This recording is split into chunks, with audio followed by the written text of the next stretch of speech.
아멘. 오늘 우리가 사도행전 6장 1절에서 15절을 봤습니다. 오늘 6장을 보게 되면 맨 처음 이렇게 시작합니다. 그때에 제자가 더 많아졌는데 라고 했습니다. 언제 제자가 더 많았느냐? 도무지 예수 이름으로 가르치지도 말고 전도하지도 말라고 했죠. 그죠? 그런데 그렇게 이제 막 위협하고 막 협박하고 함에도 불구하고 예수가 그리스도라고 가르치기와 전도하기를 거치지 않았습니다. 씨를 뿌리기를 거치지 않았던 것이죠. 전도를 거치지 않았는데 그래 하니까 제자가 더 많아졌다 이렇게 되어 있습니다. 제자가 더 많아졌다. 이 누구의 제자입니까? 예수님을 그리스도로 믿는 제자들이 많아진 것입니다. 그런데 제자들이 많아지면서 어떤 일이 하나 발생했냐니까 헬라파 유대인들이 이제 원망하는 일이 벌어졌어요. 헬라파 유대인들이 왜 원망했느냐 하니까 매일의 구제에서 자기들의 가부들이 빠졌다 하는 말씀이 기록되어 있어요. 그 초대교회 그 이전부터 그랬습니다만은 항상 하나님의 말씀과 이 구제의 역사가 함께 가고 있는 것을 볼 수가 있습니다. 그러면 구제하는 일도 하나님께서 하신 말씀이니까 귀한 일 맞죠, 그죠? 그리고 이 말씀으로 보면은 내 자녀에게 부지런히 가르치라 했기 때문에 이 복음 전도도 너무너무 중요한 하나님의 일입니다. 그런데 갑자기 제자들이 많아지면서 헬라파 유대인들이 원망하는 일이 벌어진 것입니다. 여러분, 우리는 이 원망하는 것에 대해서 별 대수롭지 않게 생각하는 경우들이 있어요. 그래서 툭 하면 누구 때문에 그렇다, 누구 때문에 그렇다 원망하는데 성경에는 이 원망에 대해서 아주 엄하게 또 말씀을 하고 있어요. 이 원망한다는 것은 못마땅하게 여기어서 탓을 하거나 불평을 품고 미워하는 행위를 원망한다라고 하거든요. 못마땅하게 여기어서 남 탓을 하거나 불평을 품고 막 미워하거나 할 때 원망한다고 해요. 그런데 고린도전서 10장 10절을 보니까 그들 가운데 어떤 사람들이 원망하다가 멸망시키는 자에게 멸망하였나니 너희는 그들과 같이 원망하지 말라 하는 말씀이 기록되어 있습니다. 이 유대인들은 가나안으로 들어가는 길에 어떤 어려움이 닥치기만 하면 그들의 지도자들에게 가서 원망을 했어요. 이런 일이 고린도 교회에 있어서 바울을 원망하고 바울 때문에 그리스도를 원망하기도 했던 것이죠. 그래서 보니까 이 원망하는 일이 딱 벌어졌을 때 사도들이 보면 그냥 무시하고 간 게 아니었어요. 너무 그런 걸 가지고 원망하고 그러나 이렇게 한 것도 아니었어요. 그렇죠? 우리가 복음을 준 것만 해도 얼마나 큰데 이 구제하는 게 이런 거 가지고 원망하고 그러나 사도들이 그렇게 하지도 않았어요. 우리는 흔히 그럴 수 있잖아요. 그죠? 야, 우리가 복음을 줘서 너희가 구원받게 하고 또 우리가 최선을 다한다 하는데 구제에 빠지기로서니 그걸 가지고 원망하고 그러나 이렇게 할 수도 있잖아요. 그죠? 근데 그렇게 하게 되면 이건 싸움만 일어나는 거 아니겠습니까? 그때 어떻게 했느냐니까 12사도가 모든 제자를 불러서 이런 말을 합니다.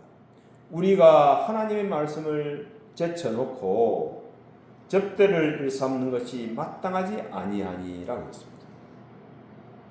접대하는 것도 귀한 일이지만은 이 접대하는 일이 하나님의 말씀을 제쳐놓고 하나님 앞에 기도하는 일, 말씀을 전하는 일보다 앞서갔을 때는 이게 문제가 된다는 것을 말씀하고 있는 거예요. 그렇죠? 자, 12제자가 모든 제자를 불러 이르되 우리가 하나님의 말씀을 제쳐놓고 접대를 일삼는 것이 마땅하지 아니하니 형제들아 너희 가운데서 성령과 지혜가 충만하여 칭찬받는 사람 7을 택하라. 우리가 이 일을 그들에게 맡기고 라고 했습니다. 그러면 지금까지는 이 구제하는 일에 사도들이 보면은 적극적으로 또 개입하고 있었다는 것을 알 수가 있죠. 그런데 이제 이 일을 딱 손 들겠다는 거예요. 하나님께서 구제하는 일도 하나님 기뻐하는 일을 틀림없지만은 그들이 이 일을 놓겠다고 이야기하고 있습니다. 그러면서 뭐라고 말하냐 하니까 우리는 오로지 기도하는 일과 말씀 사역에 힘쓰리라 라고 했습니다. 이 본질로 딱 돌아간다는 것이죠. 사도들의 본질, 하나님께서 부르신 그 목적에 맞춰서 복음 전하는 일에, 기도하는 일에 집중하겠다라고 말씀을 하고 있습니다. 그런데 그러면 굳이 하는 일은 뭐 대충 하느냐? 그것도 아니에요. 굳이 하는 일에 대해서는 뭐라고 말씀했냐면은 성령과 지혜가 충만하여 칭찬받는 사람 7을 택한다고 되어 있습니다. 그렇죠? 따라합시다. 굳이 하는 일도 복음 전하는 일만큼 중요했다. 뭐 중요했다는 거예요. 그러니까 성령과 지혜가 충만한 사람을 뽑죠. 맞잖아요. 그래서 이들을 뽑아서 뭐라고 말씀하냐면 우리는 오로지 기도하는 일과 말씀 사역에 힘쓰리라 하면서 그때 했을 때 온 무리가 이 말을 기뻐했다라고 되어 있습니다. 온 무리가 이 말을 기뻐했고 믿음과 성령이 충만한 사람 7을 뽑습니다. 그런데 놀랍게도 이 7명이 이름들을 가만히 보게 되면 이들이 헬라파 유대인들입니다. 헬라파 유대인들. 뭐라고요? 헬라파 유대인들이에요. 이 헬라파 유대인들을 사실은 헬라파 유대인들 가운데 성령과 지혜가 충만한 사람 7을 뽑았고 또 그들에게 이 구제하는 일을 맡겼던 것입니다.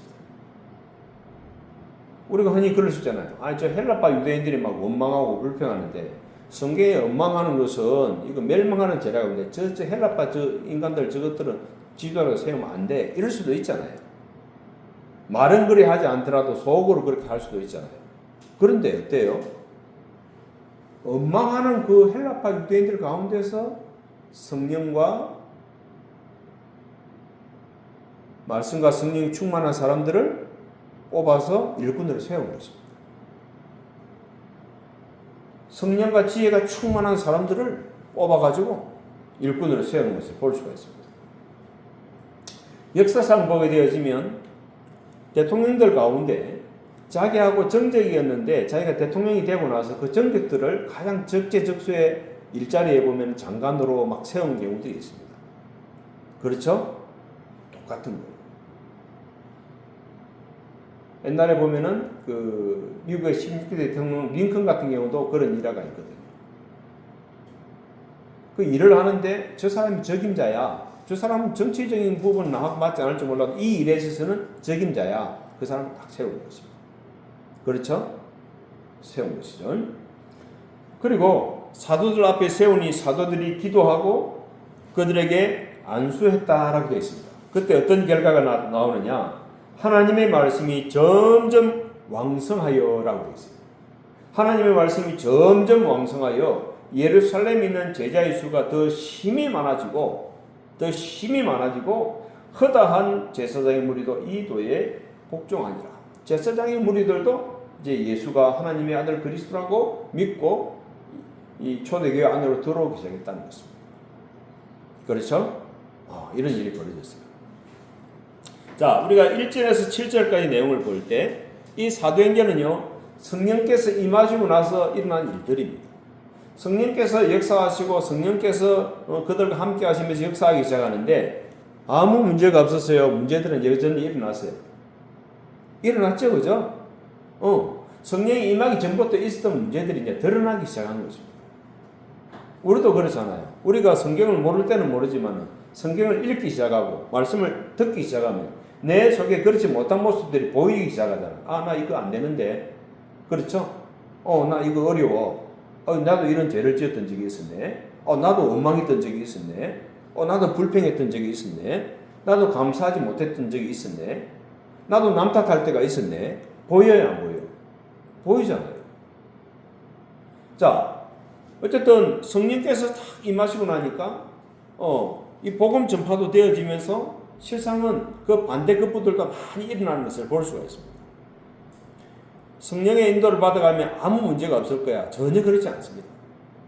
빛이 비추면 어둠은 떠나가듯이, 그죠? 또 물체가 있으면 그림자가 지듯이 반드시 이런 문제들이 드러나도록 되어 있습니다. 자, 그리고 8절에서 15절까지 보니까 서대반 집사님에 관한 이야기가 나옵니다. 이 서대반은 7명의 안수 집사님들 가운데 한 분이었죠. 그죠? 그런데 이 스데반이 은혜와 권능이 충만하여 큰 기사와 표적을 민간에 행하니라고 되어 있습니다.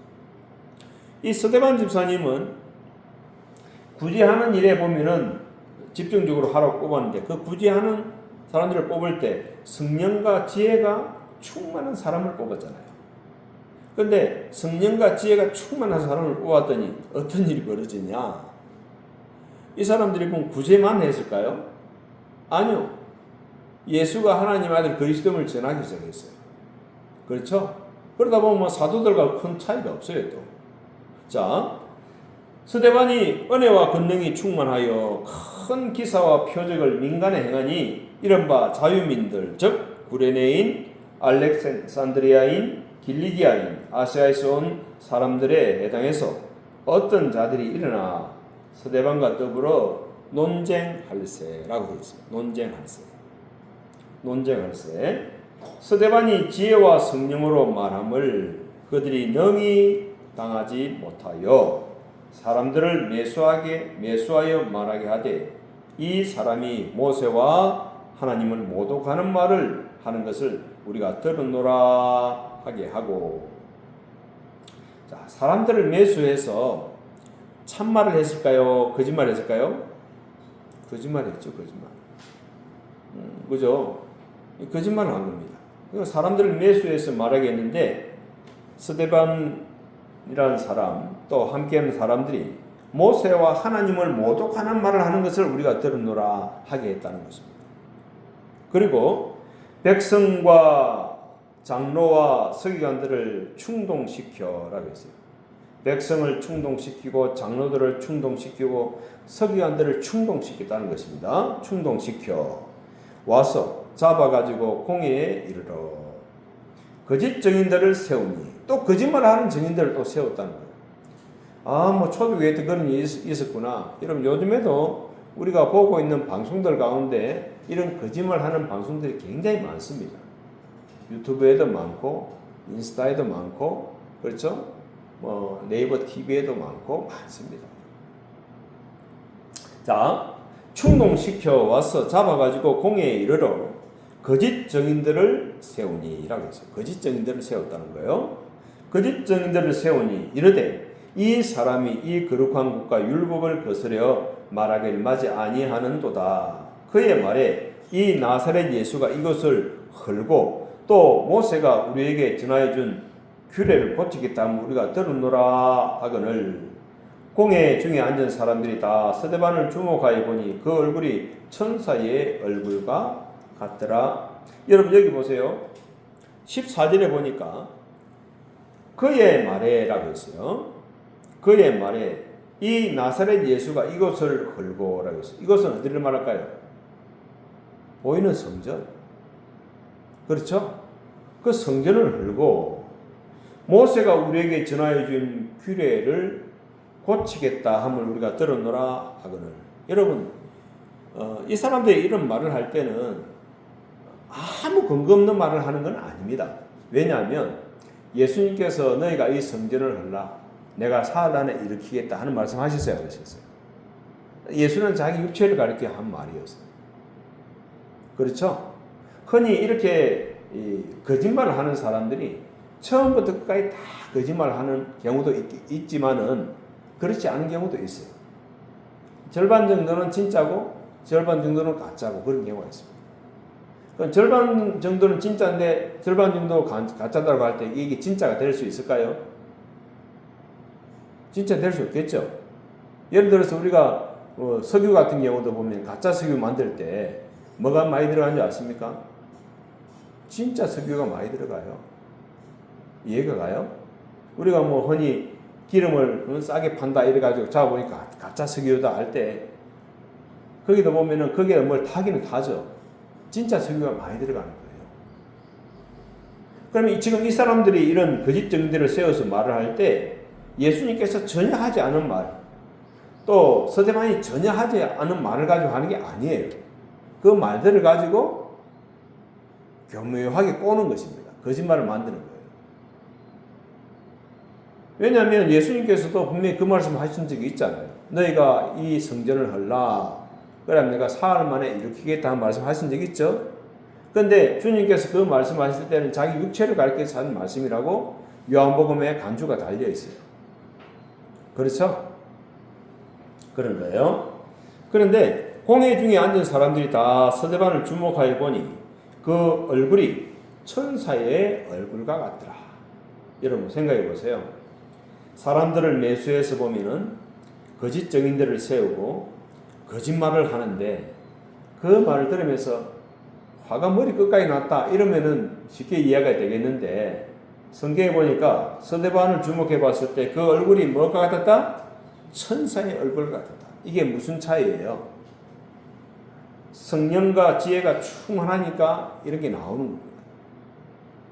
그렇죠? 만약에 스데반이 성령이 충만하지 않은 사람이라고 하면 이런 모함을 당하고 거짓 증인들이 거짓말을 이렇게 내뱉고 하게 되면 막 머리 끝까지 화가 났을 거예요.